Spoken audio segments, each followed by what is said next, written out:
येत्या काळामध्ये माओवाद मुक्त अशा प्रकारचा गडचिरोली जिल्हा हा आपण करणारच आहोत। पण त्याच्यामध्ये हे जे पोटावर मोजण्या इतके लोक आहेत यांनीही तो मार्ग सोडावा आणि आपल्या मुख्य धारेमध्ये यावं अशा प्रकारचं आव्हान मी त्यांना करतो।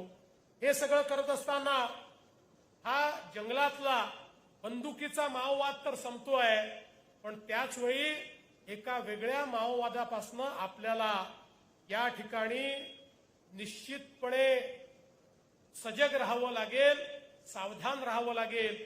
तो म्हणजे हा जो आता शहरी माओवाद सुरू झालेला आहे। आपल्याला आश्चर्य वाटेल हे लोक किती हुशार आहेत।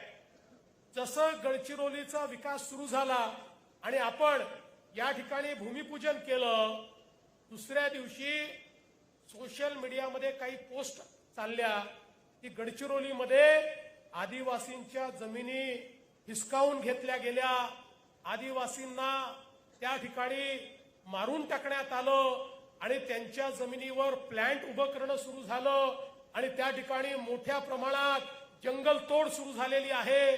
गडचिरोलीचं जंगल यांनी तोडून टाकलेलं आहे। असं कॅम्पेन सुरू झालं।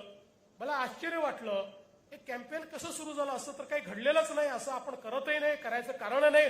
उलट आपण तर सगळ्यांना सोबत घेऊन हे काम करतोय। आणि म्हणून ज्यावेळेस पोलीस विभागाला आम्ही सांगितलं आणि आमच्या आयजी साहेबांना या ठिकाणी संदीप पाटील साहेबांना सांगितलं की जरा शोधून काढा हे कोण आहे, तुम्हाला आश्चर्य वाटेल हे कोणी महाराष्ट्रातले नव्हते।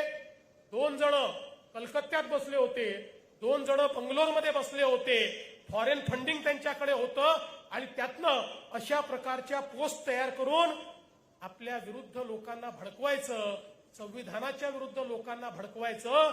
आणि जणू काही आता या ठिकाणी कोणीतरी असे लोक घुसलेले आहेत की जे लोक लोकांचा आणि समाजाचा सत्यानाश करतील, अशा प्रकारचा भाव तयार करण्याचं काम हे लोक करतायत।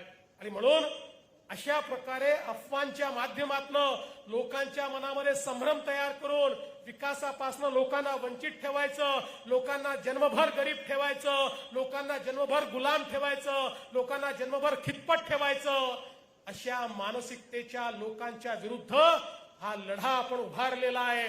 मला पाहताना आनंद वाटतो ज्यावेळी माझ्या भगिनी या ठिकाणी अतिशय स्वाभिमानानं उभ्या राहतात आणि या स्टेजवर येऊन आपलं सर्टिफिकेट ज्यावेळेस घेतात। माझी भगिनी ज्यावेळी ते वॉल्व्होचा ट्रक त्या ठिकाणी बसून स्वाभिमानाने चालवत पुढे जाते, त्यावेळी मला वाटतं भारतीय स्वातंत्र्याच्या या इतिहासामध्ये डॉक्टर बाबासाहेब आंबेडकरांनी जे ठरवलं होतं ते या गडचिरोली